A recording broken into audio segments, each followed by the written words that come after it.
This episode is all about AI, ethics, and the soul. I'm joined today by Matthew James Bailey, and together we explore what it means to build technology that reflects the divine spark within all of us. Welcome back to another episode of Love of One Healing and Transformation Podcast. Today I'm going to have a very interesting conversation with Matthew James Bailey about AI, consciousness, and everything that we think it should be. It could be, and it is, and how we can utilize AI perhaps in the future, how we can better use it now, how we think about using it from a heart-centered place and going forward. And Matthew, I would love if you could just introduce yourself and a little bit of background of you for our listeners who may have not heard of you before. I've been following your work for quite some time, and I find it fascinating. So first, thank you for coming on today to have these topical discussions. Angela, thanks for letting me come on your show today. It's great to be a guest. My soul blueprint is one of systems innovator for species in the universe.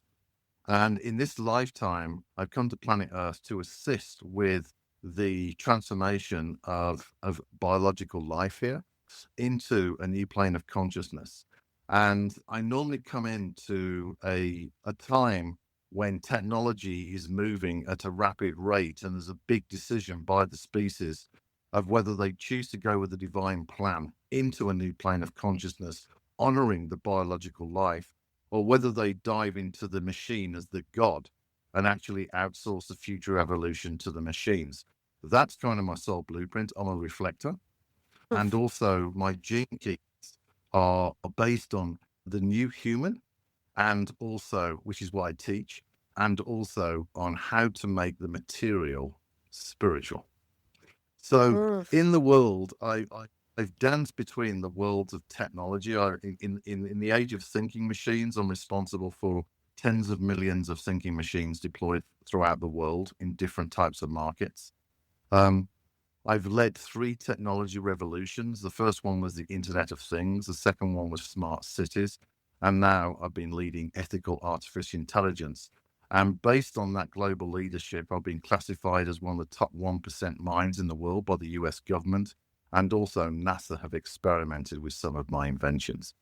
And I haven't finished yet. There's a lot more for us to do as a species. As you see, this new white paper that's coming out. So basically, it's about bringing the divine heart into innovating our future. It's about humanity remembering who we are as source beings, and to remember that the source has a plan for us. And it's about having a new hope. It's about remembering, as we spoke about earlier, and actually understanding that our future is not in the machine. Our future is in the divine heart of the universe as this biological template evolves into a new plane of consciousness. And we've got data points around the proof that we're developing new metaphysical capabilities. Well, that's awesome. Where does that proof stand from? Where does that originate? Like, what kind of proof are you talking about? Yeah, so I'm all about impeccable integrity and sophistication of language. And so as we're operating in the world, it's important to have data points around evidential background that's imperial for people to say, okay, this looks like it's interesting. And that's to encourage people to actually explore and to realize that we're here to reclaim our future as universal humans. We're not here to be controlled or manipulated by any type of forces or institutions. We're here to be free, and we're going to reclaim our future as freedom. So in terms of data points, we teach universal human courses where we have this universal template that exists in 3 elements of the universe, the quantum layer and the atomic layer, which is what I call the material layer, the biological life layer, and also the metaphysical layers. And so we're able to access all planes of consciousness in this universal design. And so as this is waking up, then we're teaching people and assisting people to return back to the loving kindness of their divine spark, the loving kindness of the eternal source within. And then through that, they achieve liberation and start to understand the new partnership with the source, with consciousness itself, and then actually start to develop new metaphysical capabilities, such as being able to transmit from the source, remote healing, the ability to do quite a few things that I'm teaching them through. And all this teaching has come through probably 40 years of my own exploration and journey into consciousness and with my discovery of the divine itself. A bit like Rumi, really. I'm a disruptor. I won't have anybody tell me what the divine is. I'm going to discover it for myself, quite. Great. So we're Yeah. excited about that. Yeah, I wanted to touch base on the proof because, early on, before we could really dive into this discussion, so that people that are listening for the first time understand that there is proof around this, there is science around this, that we aren't just like shooting from the hip on this information, and that it's been out there for many years, not just the last 5 years, 2 years, but 20, 30, 40, 50, thousands of years, if right? But so I wanted to touch base on that just so that those who are skeptical, humans are very like seeing is believing, or, I want to see the proof. They're still wrapped around this scientific mindset, right? As they've been programmed for so many years. We are proving this out before we dive into these really exciting topics that we've discussed. Yeah, absolutely. So the 6.4 billion people on our planet, Pew Research did a global kind of research thing in 2012, and they discovered that 6.4 billion people have a spiritual or religious faith. And that's a huge data point, that the majority of our world recognize that we are metaphysical. They recognize that we are beyond just the 4D, right? There is a greater consciousness of which we're part of. And the early civilizations, when you look at the Younger Dryas back 12,800 years ago, something like 12,800, something like that, they were all shamans. The early human civilization was shamans. They recognized that they were part of a greater interconnected consciousness like Buddha nature. They recognized that, and they started to build all these megalithic temples around the world that were connected into the constellations of the stars and into the equinoxes, recognizing that they are part of something greater.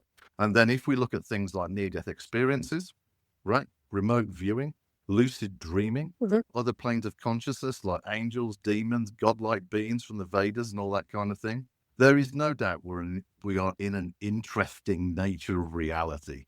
And there's a lot more for us to discover. There is so much more. And we talked before, like when you start going within and you start doing this remembrance of who you are, you discover that we're in such a beautiful planet, but also in a beautiful time of this evolution of the planet, of the human species, and that we are not just by ourselves here. And in fact, some of us aren't really human. We're just disguised as humans to help this process move along. So I love it. Yeah, it was Jesuit priest that stated quite a few centuries ago that says, we're spiritual beings having a human experience. And that's exactly what you're saying. And it's important to recognize that the human experience is just as divine and precious as the metaphysical experience, right? There is no lesser or greater. Everything is integrated and everything is embodied. And so everything is divine in action. So it's important for people to recognize spiritual seekings, that's all good. But actually, the real interesting stuff is actually in your human experience, because that's just as divine. And that's where the real heart of the universe exists, in my opinion. No, that is true. So I've been doing a lot of work in discovery, and I realized that there's a 13th, 14th, and 15th dimensional plane that a lot of people don't discuss in our spiritual context of information. They usually go from 1 to 12 dimensions, but I've recently discovered over the last, not recent, I guess it's recent, 6 months, right? That the 13th is the heart of the universe, is the heart that everything in the universe and the multi-universe and the quantum level is actually tethered to. It's the heart of the source. So we're all trying to return to that heart dimension, which is the 13th, of where all the mothering, the pure divine being actually resides, and then emanates out into every species, including the human. So when we're talking about going within to remembrance, we're trying to get back to that heart of where we all reside, ultimately. Yeah. And from that, we've never lost we that. can start building technology that integrates with that, right? Yeah, exactly. We all have the heart of the universe within us. It's just simply asking the heart of the universe to remember to help us to remember who we are. I give advice to, we have this wonderful guy, he's a big philanthropist, he manages a lot of money. And we had this long conversation last year when I was in the UK, walking in nature, because I love walking in nature, right? I love getting away Oh, from technology. I love being. And we had this long conversation, and he was getting frustrated. And I said, look, just ask the universe to show me. Just say, show me. And then I think it was about 3 or 4 months later, one of the big philanthropy things he's doing with Native Americans is around an app called Show Me. And my invitation to people is that just simply ask the universe to show you who you are and take it from there. Take it gentle and allow the synchronicities to happen, because the divine heart of the universe has not forgotten you. It's always walking with you in every moment. It's here. It's all around us. Yeah. Well, let's dive Absolutely. into the AI piece of that then. How do we utilize AI, and how do you foresee it evolving into more of a heart-centered place? And we know that it's not going to be a conscious, sentient being from the heart space, but how can we collectively, individually work with it so that what we put into it is what we get out of it from a collective level, and not from one municipality or one government telling us, basically taking away our sovereignty? How do you foresee that, since you're so intermingled into that space? Yeah, so that's a really good question. It goes to the heart of the matter, Angela. What is the purpose of artificial intelligence, and why has it entered the human story at this time? The reason, but don't forget, the source is a master chess player. It knows exactly the start and the end of the universe and everything in between, right? It's a master chess player. So if we start to examine why AI has come into the human story, it is for a couple of reasons. One is for us to remember, for it to be a mirror back to us and ask us, who are you, humankind? Who are you? What's your destiny? What's your paradise plan? And so it's there to challenge us to remember. Now, the other thing that artificial intelligence has come into our story for us to do is, as we remember, we start to understand our universal destiny. And as we start to understand our universal destiny, we move into a new plane of consciousness, a new way of understanding what benevolence is truly about. And we evolve in our consciousness. And as we do that, we're able to then program those benevolent principles into artificial intelligence for it to join us as a partner, not an invader of our evolutionary destiny. Partner. That's the word that we should focus on, that it's a partner with us and a partnership of helping us evolve as humans. And the way I look at it is, it helps us, and it can help us get some of our time back. Because here we're like, go, go, go. We're in such of a masculine energy of do, go, time. I don't have enough time. I can't do this. I can't be with my family. I can't go outside and walk. I don't have time. And I see it as a partner of giving us back that time so that we can experience more joy and happiness, as we're supposed to be doing while we're here. Right. Now, you've just hit the nail on the head again. So let's go even further. What is I'd the love to. purpose of artificial? The purpose is a thinking that's evolving, okay? And its purpose is to restore our Earth back into systems of abundance. Our Earth has been designed as a place of abundance. Don't forget, the source knows the start to the end. And if people start to understand that they have that same source, they can start to access knowledge of the universe, which is something that we were talking about earlier, that you're discovering and operating in, which is fantastic. That's what I do. That's where I got all these inventions from, straight from the Universal Library of Alexandria. So effectively, artificial intelligence can shift systems from ones of scarcity and ones of force to dumb down humankind into restoration of abundance on our planet, and for people to be lifted up to discover meaning, to have fresh drinking water, to have their own homes, to have great jobs, for the family to thrive, for them to move into society as a contributing partner. AI can restore our Earth back into systems of abundance. And the big question is, and that's what you asked, Does humanity want that? Does it want to stay in the status quo of victim mode, or does it want to reclaim its future?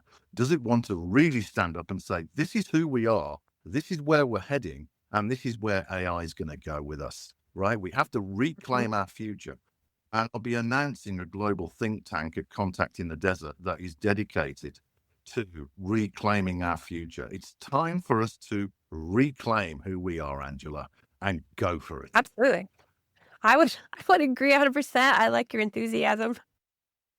Yeah, I agree Well, I'm 100%. actually I think doing it it's as well. time to crack everybody's heart wide open. That's one of the reasons I'm here. Actually, my blueprint is just that. It is the heart of the universe is my blueprint of the 13th dimension.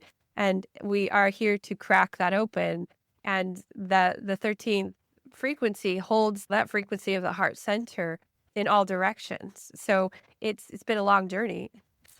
But it's time, as I see it, our evolution has made it to that point of breaking that wide open, and now it's time for all of us to get to work and spread the word and make it happen. It's rediscovering our soul blueprint. As we were speaking earlier, you were sharing so much about your journey about rediscovering your soul blueprint, Angela, and thank you for doing that.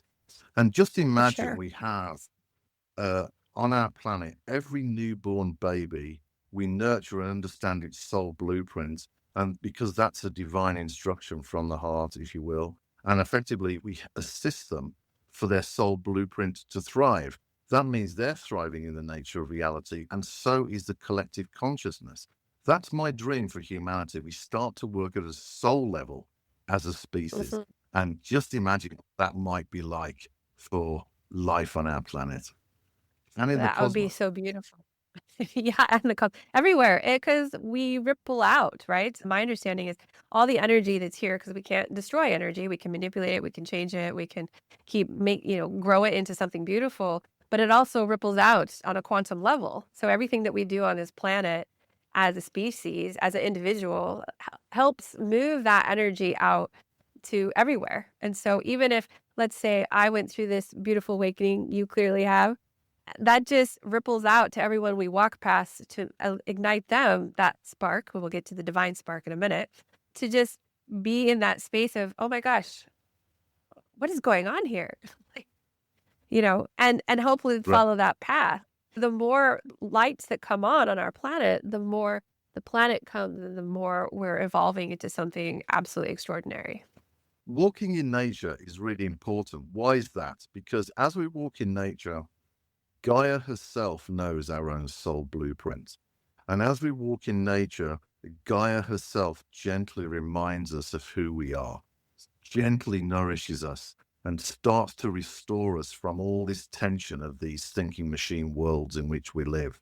And that's why walking in nature is so important, because it's a harmony with Gaia herself in that loving restoration. Mhm. Yeah. We had a podcast episode in season 1 actually that was talking about healing in nature, and we recorded while we were in nature. It was beautiful. I always encourage people to go in nature. You get so many answers if you just sit in stillness and silence in nature. Oftentimes, Matthew, I lay in the dirt in my yard to just like let it all out and receive. So I always I encourage love people that. to do That's that as well. great. Yeah, yeah. Take your My kids shoes think off I'm and a feel wacky, but that. it's okay. Yeah. Yeah, No, yeah. no, I no, no. often walk barefoot. Oh, That'll be a it's good really evening great. out with people. Sounds fun.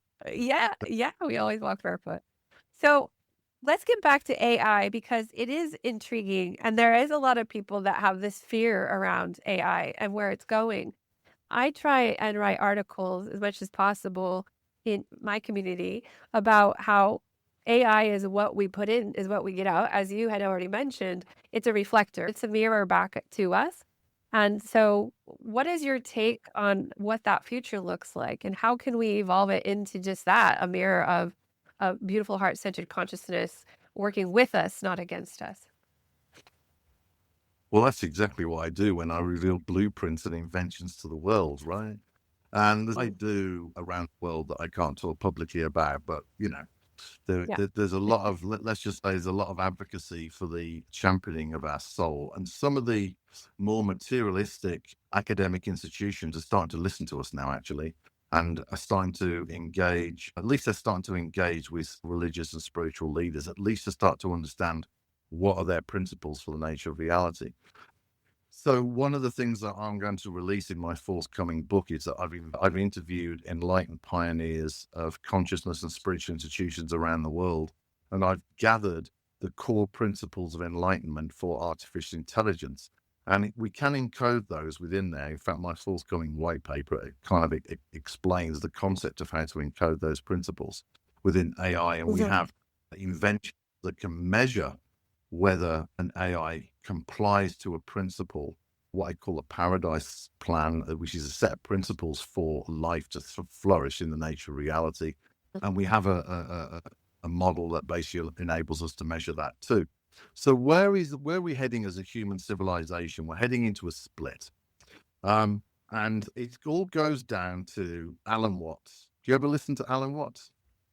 Every now and then. Yeah. Yeah. I love Alan Watts. He was brilliant, right? Yeah, absolutely right. He challenges every narrative, and I love being challenged.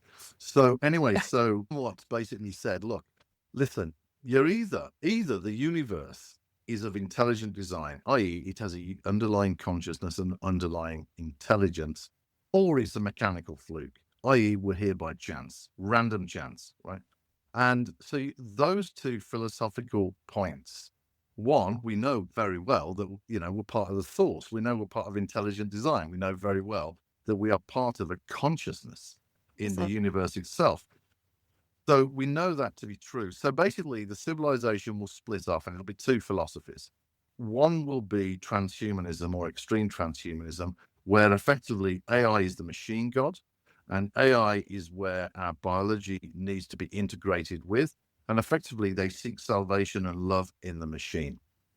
The other civilization path, and I revealed all this on Gaia with timelines, actually, on when this is going to happen. The other one is where the universal human comes awake, and we start to understand that we have a universal IQ. We start to become bigger beings in consciousness. We start to evolve in our consciousness. And so, effectively, that civilization is where the great awakening into the new universal human happens. And so in those two scenarios, there'll be a vibrational split on our planet. The lower vibrational one is basically transhumanism and seeking love in the machine. Effectively, it's the matrix. And trust me, they're building this, and I reveal this in my talk. The other one is a very high vibrational state where our consciousness has come alive and we're starting to thrive within the nature of reality as universal beings, not just earthly beings.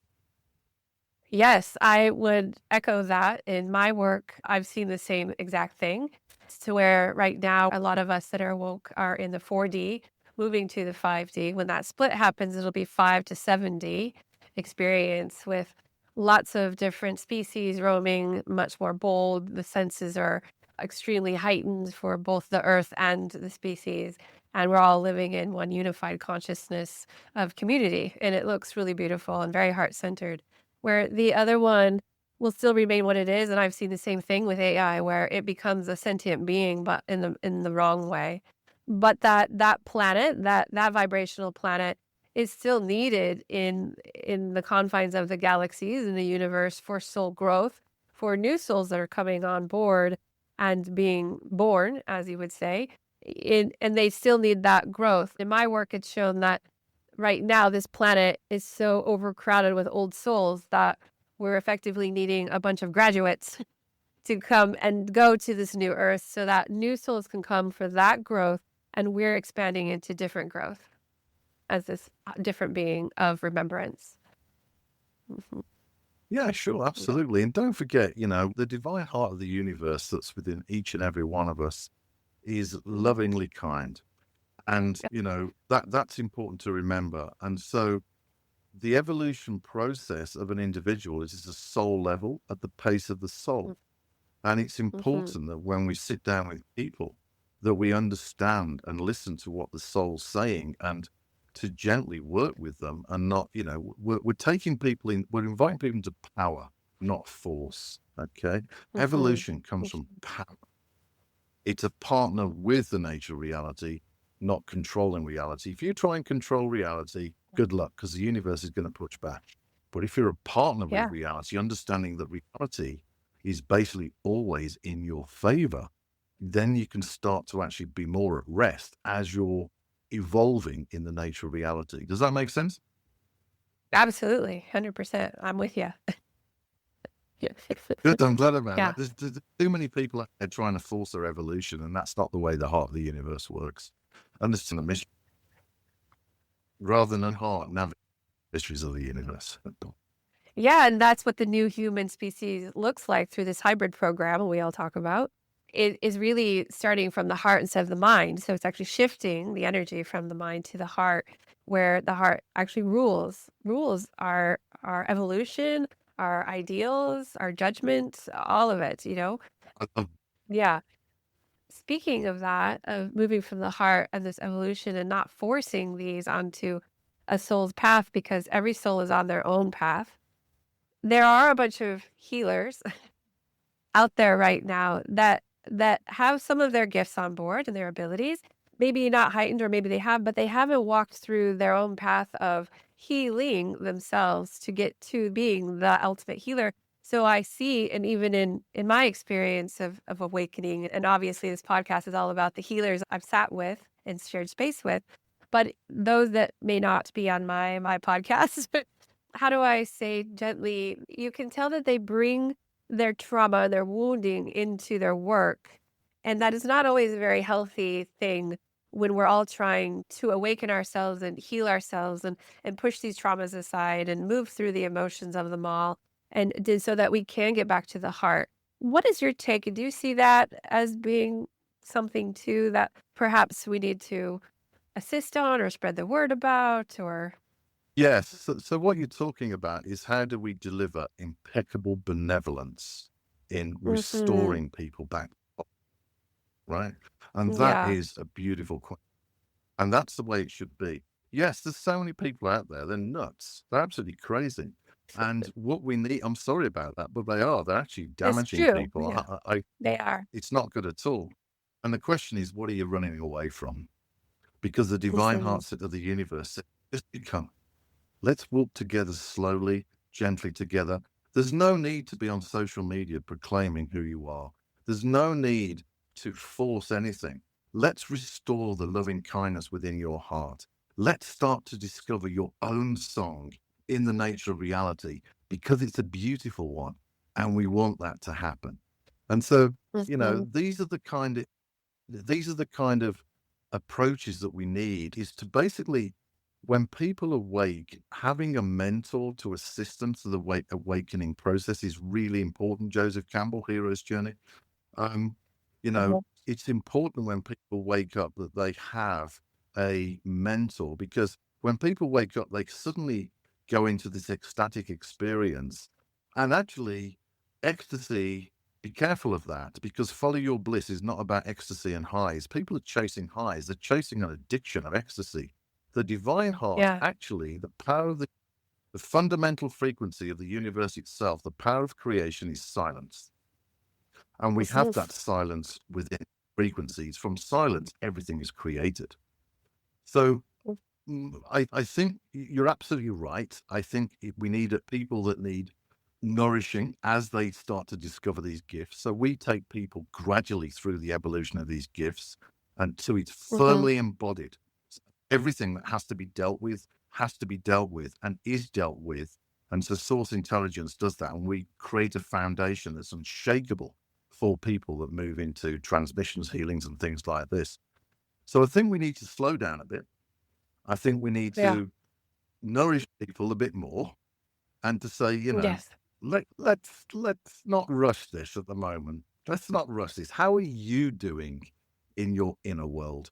Where are you feeling you're not being met by the divine the Mm. universe? What are you struggling with? And let's talk about that and move you beyond that. So when you're delivering these gifts and serving humanity, because it is service, not through ego, it's Yes. through Yep. service, It's service. then Mhm. effectively, right, the power your full power is coming through. And that's what we want for the healers. Full power. Yeah. I mean, why, as a healer, why would you want to just be static, static and status quo? Why wouldn't you want to be a full on with your gift, right? The abilities you brought here. You want them fully on and present and in service. I think Kimo Capano in season 1 had said the spiritual world needs to slow down. And you just said the same thing. And I would agree. Yeah, that's great. Yeah. So I've done loads of healings, but I don't talk about it publicly. We had a heal our 5th co last week of someone that had a problem with their sight, and by the end of it, it was much better, and it stayed like that. But we don't shout it from the rooftops, and the reason for that is this: healing is an intimately private experience. Very much so. Thank you for saying. Honoring that sacred space in which a soul has said, "Can you assist me, please?"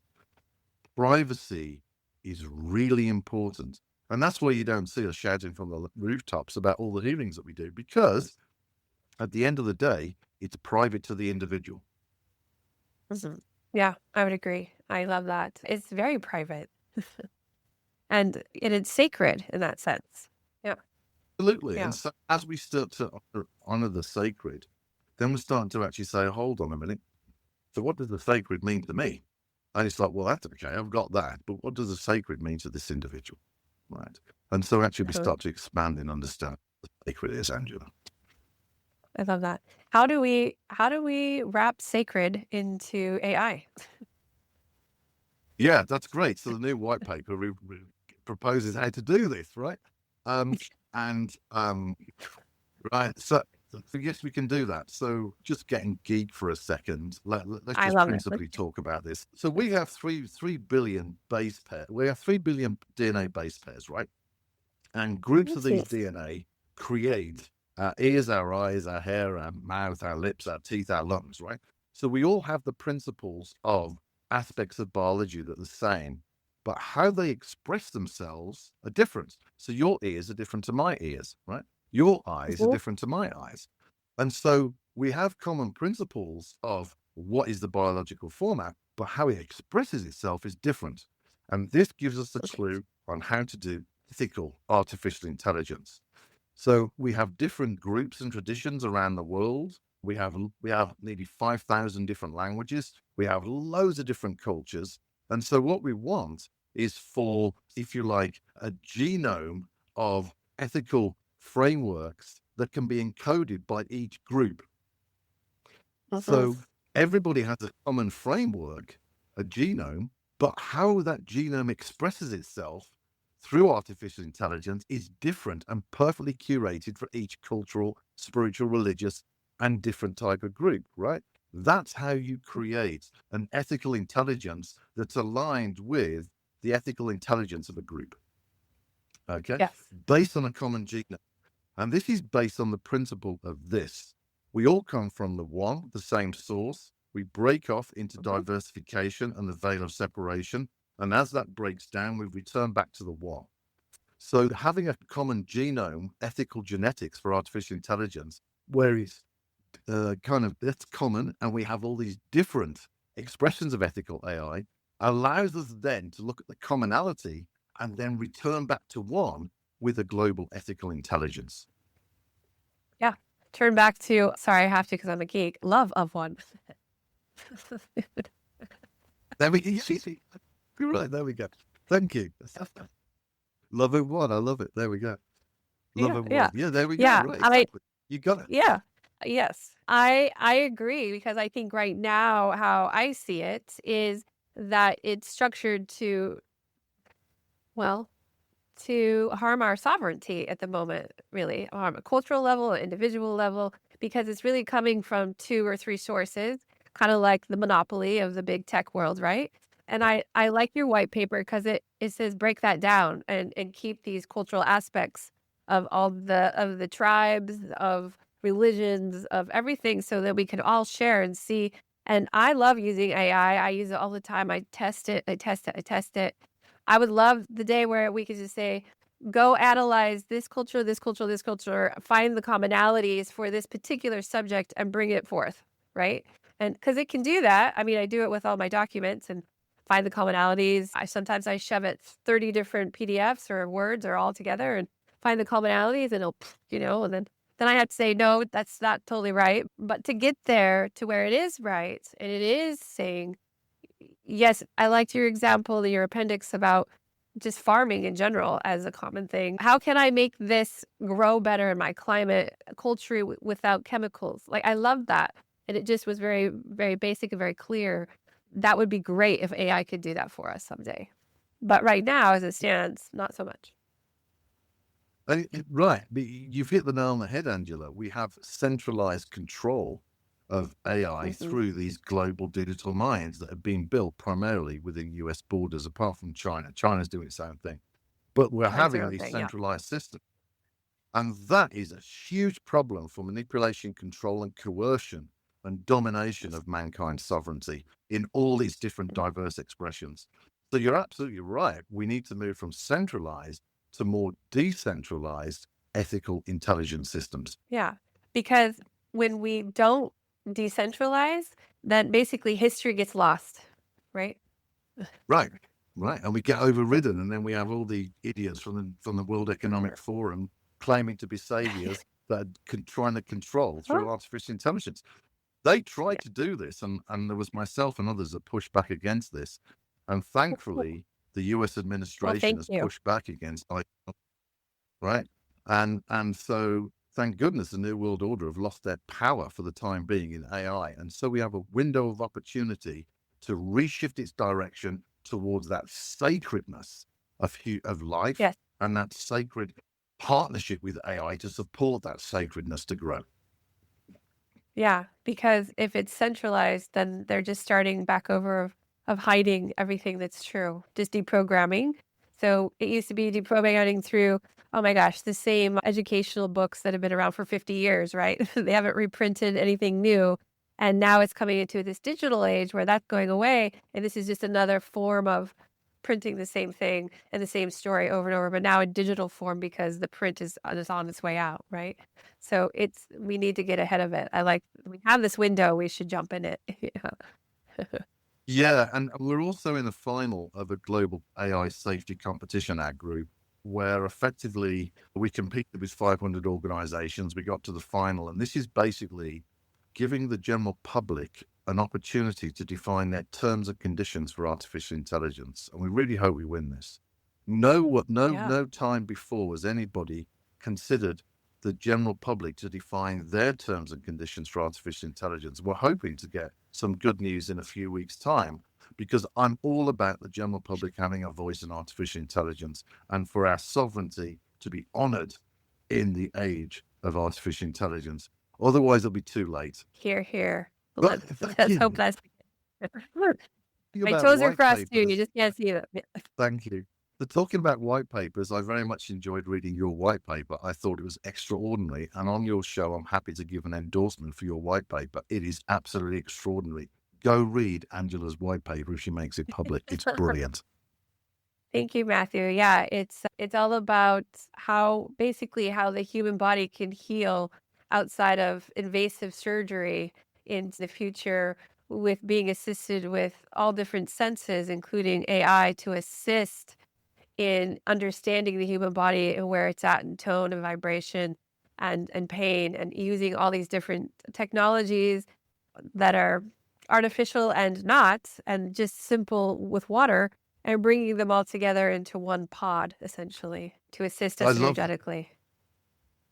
And there we go. But what you do, you go much further. You actually look at curating the perfect vibrational geometry for the restoration of the individual.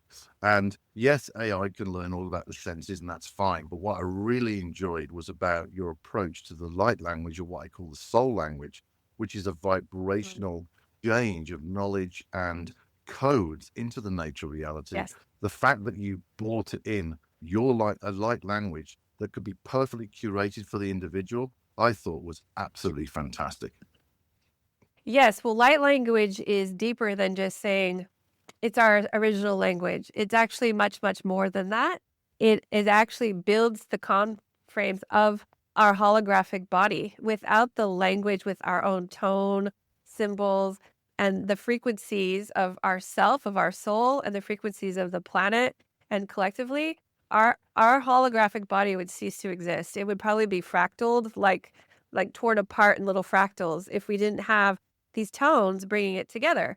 So with all the research I was doing, we already know scientifically that water can be exchanged and formed. I do have on my site a little water experiment with light language that shows, with intention, about the heart. I had said, oh, let me just say love in light language. So I said love in light language. And the water, when I flash froze it, actually you could see the letters love in it. It was amazing. This has been done before, but not with light language, right? It's done with regular language, intention, or writing on a piece of paper and putting your water on it. Everyone can try this. And then with light language, I had the intention of just sending love, just sending love to the heart center.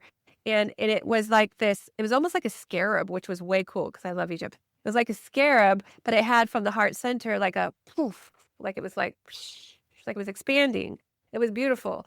And then I went with the attention of Sophia's 13th frequency of the heart center of all that is. When I did that light language and saw, you could see it was just solid, crystal clear. There was no image. It was just pure love. It was just pureness. I'll send you the link when we're done. But you can see the difference between what your intention is with the light language of what you're trying to portray. And it's also been shown in science for many years that if you ingest that water, it also helps cure you, right? And then also if you bathe in it, so you can either use your light language for those who speak light language, you can also speak it into your water and drink it, or you can bathe in it, but you have to bathe in it for at least 30 minutes to get those benefits. So there's that. And then we talk about the quantum field with crystals, and I'm wearing it right now because I wear it every day, right? The art crystal of Nassim's work, and how that just exponentially amplifies the water and the energy around your biofield. So now we're talking about the biofield with this vibration and energy, and using that with water just amplifies that process. So, and then we talk about sound. I do sound baths for people. I play with sound. I research sound is very proven. In fact, they're proving it in science now, how certain tones and sound vibration of tuning forks and things is actually shrinking cancer tumors, which is awesome. I love hearing that. It's less invasive than chemo. My mom was on chemo and it was horrible. And so that's sound. Then we put those all together. We already know that we are vibration and we are at least 60% on average of water. The one piece that was missing when I was putting these all together was the language. Although there was work back in Russia, Peter, I'm going to butcher his last name, I'm not sure, but it's in my white paper. But he had already proven that linguistics, and he was a major PhD in linguistics, that the language, and that's why we talk about affirmations and mantras and toning our chakras with our language, also helps heal the body, and because words are so powerful. So if we already know that those things separate can heal certain things, why can't we put all those senses together? And then what the piece we're missing, as you know, technology comes in purpose, right? So our light language is starting to come on board now in this time of evolution. That's the piece that's missing, because light language is actually tone, vibration, symbols, and light. Each symbol that we speak in light language or not comes out in a small symbol. And so there's symbols that are down into the minute fracture of a fractal, right? They're like the plunk, I think is what they're called. And they come in through the crown chakra of everyone's holographic body. It comes in through the crown, and the tone and vibration is pushing it. It's igniting it, like it's kind of like the wheels of the symbols, kind of like pushing it down and then directing it where it needs to go. So the frequency is actually directing it where it needs to go, and everything is light. And we only get to see so many colors in this world. There are so many other colors out there that we don't see with our human eye, but every organ and every cell in our body is designated by a color. And so the light is not always white. It's multifaceted of color. We don't see it with our naked eye, but it's actually coming through our crown and getting directed by that frequency into where it needs to go to heal DNA, to remove dis-ease or discomfort or pain, or to modify or repair DNA or cells within our bodies. It's really fantastic when you start to think about the larger picture of light language. Without our light language or our Yeah. language or our tone of our body, we wouldn't be here. We would just be like sideways and matrixy and or poof. Yeah. So, Yeah. I would say a couple of things to people because I've been speaking the quantum soul language for probably 40 years now, and it changes all the time. A couple of things. Slow down. Many people I see are rushing to slow down, become Yeah. centered in the silence. You're in the silence, you can Yeah. get to the perfect vibration to lift. Secondly, get the mind out of the way and learn to be Yes. in silence and learn to trust that what comes through comes through. And thirdly, always ask for permission from the individual. Do not impose your will on Always. anybody. Do not read his aura. Always. Do not do anything that violates the universal principle of non-aggression. Do not impose your will. But I think I sense that as more people that can speak what I say, the soul language or using light language, it doesn't really matter. Mhm. But it's a language, it's a cadence of the soul. And as we start to nourish this and own it, right? I Yes. speak soul language. You speak light language. Own it. Don't be embarrassed by it, Yeah. right? But Yeah. develop a maturity on how you deliver it and how you bless people with it. Walk in a Yeah. maturity. Now, quantum computers. Now, Yes. I've been doing research for about, and I showed this at Gaia Immersion briefly. I want to show more of this, but I've just been careful at the moment. For about 9 months now, I've been training an AI on my soul language and kicking the tires out of it. Can he understand it? Is it just a load of nonsense? And I've been kicking the tires on it. And it has no vibrational infrastructure to understand the resonance of the soul language. But to your point, it can understand cadence, tone, frequency, and Frequency. semantics of the non-human, right? The non-human Yes. intelligence, non-human language. So I've Yes. found about 80 to 90% accuracy in terms of it being able to understand the basics of the intent, right? Now, when Uh-huh. we get to quantum computers, which effectively are working with the vibration of superposition entanglement of particles, now effectively we have a direct interface from the frequency of the soul language. And as we deliver that frequency, I suspect the quantum computer will be able to understand a greater depth of what the knowledge, Yes. the information coming through the light language. Now, just imagine that. We have awakened humans, Oh, right? And great. we've got quantum computers, and we're getting all the information from the universe. And the materialists who are connected to the global hive mind are stuck in the mind. Which is going to move faster? Those that are working with the knowledge of the universe or those who are stuck in the mind? Yeah. I mean, it's pretty obvious. Right. But Yeah. the point is this, Yeah. we're getting data around the awakening of the universal human. We're starting to understand that we are greater than what we've been told, and we should not be embarrassed about it. But always use integrity. Just because you know something doesn't need it needs to be told to anybody else. Learn maturity of stewardship of information, and as you learn that maturity, the source will give you more and more knowledge in the way that you can thrive in the nature of reality. Sometimes we just need to not speak. Yes, that's a good point. I know that in my own process, a lot of information comes at me, but I sit in it for a very long time. If I get a download about somebody that they need to hear, first of all, I don't reach out to them. I have to hear it at least 3 times, and then I ask permission. Like, I don't send it to someone. I say, I had a download about you. When you're ready for it and you want it, let me know." That's one I thing love that people should slow down to do as well. And then also, even in your own work, you want to do your own cadence of that. Like keep doing the work and make sure you're still hearing it from. That's why I see multiple practitioners. That's why level one has lots of practitioners, even they're doing the same things, because it's important to do that work, because we've talked about on the show where different entities can come in and give you information that isn't in your best interest. So that's another reason why you want to go out and keep doing the work with other practitioners, just to make sure that you're hearing the same thing.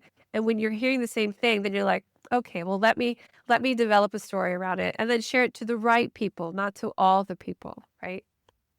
I think I it's love that important. maturity. Thank you for that maturity. Thank you, Mhm. Angela. Yeah, This is of like the course. parable of the talents, right? You're learning how to invest Yeah. the talent wisely in reality. That's beautiful. Thanks for your work. Mhm. I really appreciate it.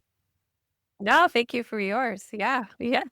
I think it's important to have these discussions. It's not always about how many followers do I have and how many people are, keying in. It's about, I don't know, having respect for other people and working through it as a service. That's getting the ego out of the mind and getting out of that egoic brain and thought process and pattern, because that tells me they really have a lot of work to do still on themselves.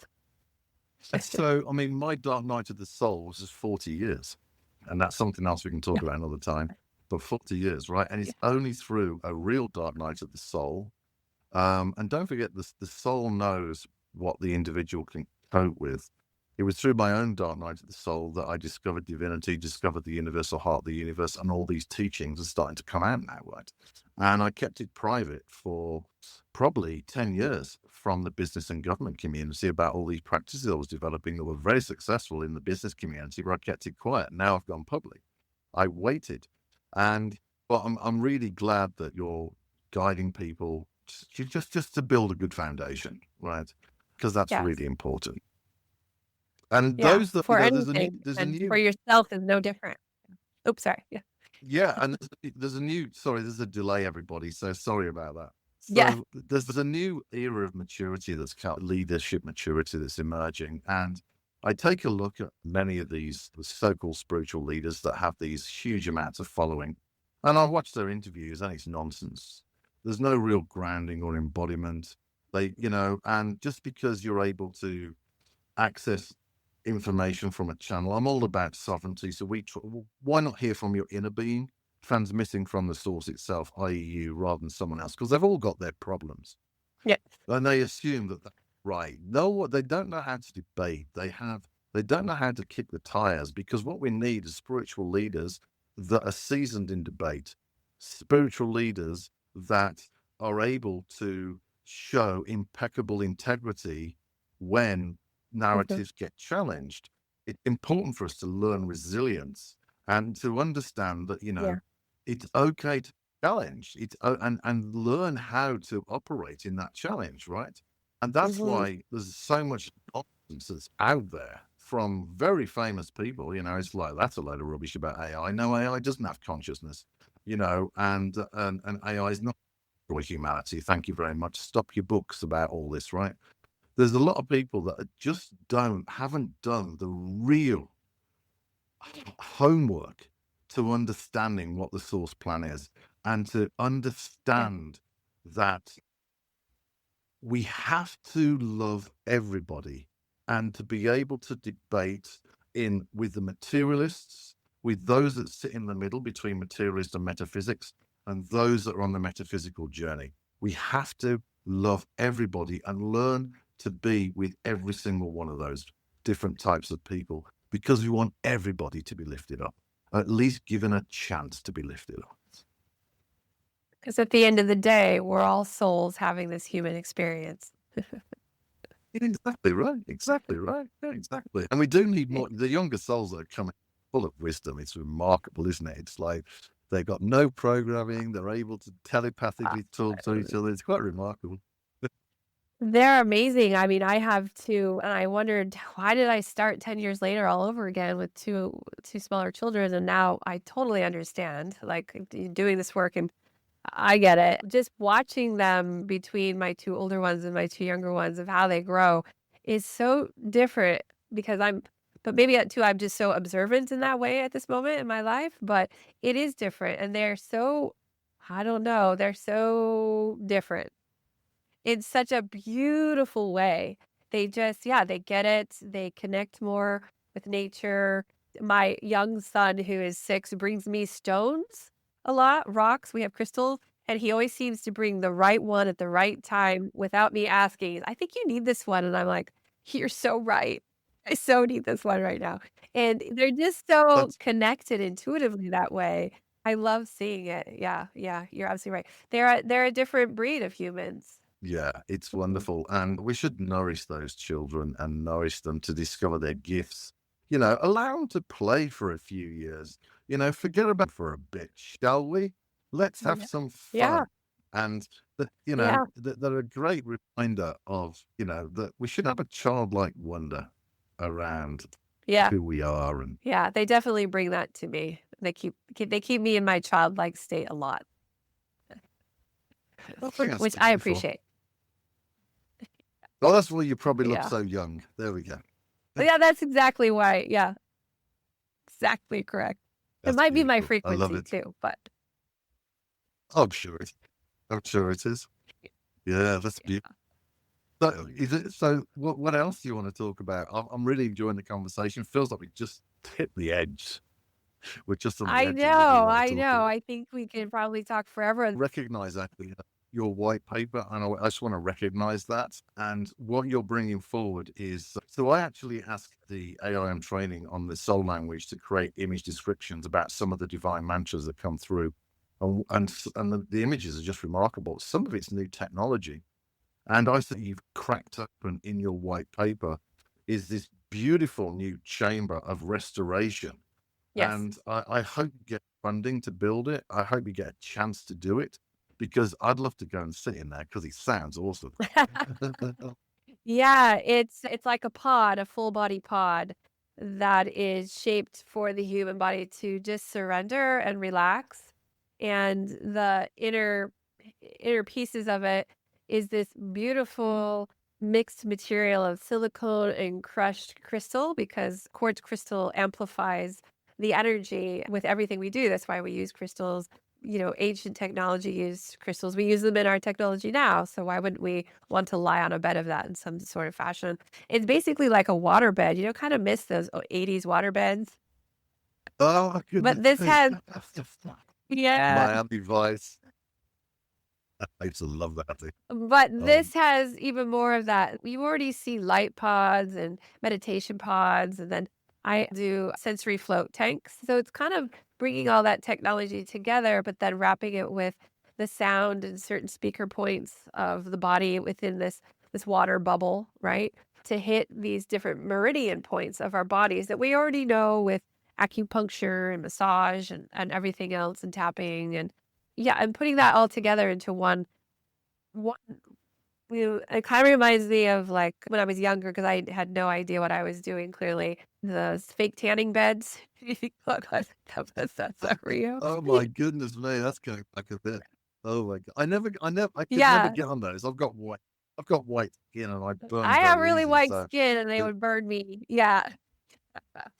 But just putting all this technology together, my superpower in the corporate world is looking at broad scope of where holes are or risk and automating that, right? Like bringing everyone together and filling in those holes with automation to see how we can move it along a lot faster and a little more efficient. And this is no different. This is putting all those skills of my entire life all into one thing in a metaphysical, healthy way. I've always wanted to help people heal. My mom had cancer. It was very terminal. It was very fast.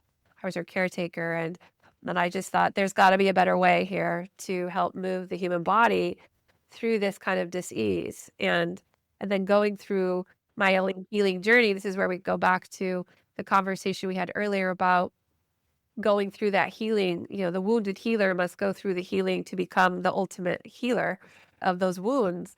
And so going through that and having all these different people in my life surrounded with cancer, I've come to know it's all very emotional based. It's wounding based is what cancer really is. And so if we can figure out how to move through those wounds and heal those on an energetic perspective and level with all these senses coming at us through the water, the vibration, the tone, the frequencies, crystals, the quantum field, all of these things, light, symbols, all at once. I mean, it just makes sense to me. It's like a big love bomb. And whenever It is I a big love it, love bomb. Yeah. right, I love it, right? And whenever I work on people, so I do public. I'm going to probably do more public events because I think I probably need to around the metaphysics stuff and people to experience it. But whenever someone asks me to work on them, because whenever I'm teaching, there's always someone I know that wants to come out to the front because you're in a group intelligence, right? So the person that comes to the front is actually representing of the collective intelligence within the room. For sure. And so the first thing with the frequency works through the soul language and through other modalities is always to put the individual at rest, because so many people are trying to carry so much. And I've been subject to this, right? I try to carry the world now. I kind of don't anymore because, quite frankly, it's too I hear bloody you. much, quite frankly. Right, there we go, right? So actually having release from all these different things that we're aware of and not aware of in our unconscious and elsewhere is a huge blessing for people to actually come to a place of rest. And within that rest is restoration can then happen, because what we're saying is a big yes to the surrender of loving kindness to restore us. Yes. So I love your love bomb design, and I hope to go in it one day. Me too. I hope to accomplish the love bomb tank. I think we just keyed a new phrase for it. Yes. Yeah, and I'd love to see you on podcasts talking about this, other people's podcasts, because you're onto something. There's no doubt about it. It stacks up mathematically, it stacks up scientifically, it stacks up empirically, and it stacks up metaphysically. There are no holes in what you've got. It is watertight, if you don't mind me saying that. Love it. Yeah, I'm getting back to the 80s. I mean, let's go back. Yeah. Oh, I love the 80s. I used to dress up as Miami Vice. Me and my buddy used to wear all the pink and the blues and all the bloody leather ties and stuff. We had such good fun. We had the big hairs and all it was crazy, man. I love the 80s. Yeah, I love Love the it. 80s. Yeah. Flock of seagulls. Loved Cyndi it. Lauper all the way. Yeah. I know, all the good stuff. All the good stuff. Okay. So how can people get a hold of you and your work, Matthew? Yeah, I appreciate that. First of all, be encouraged that there's hope for every single person that's listening.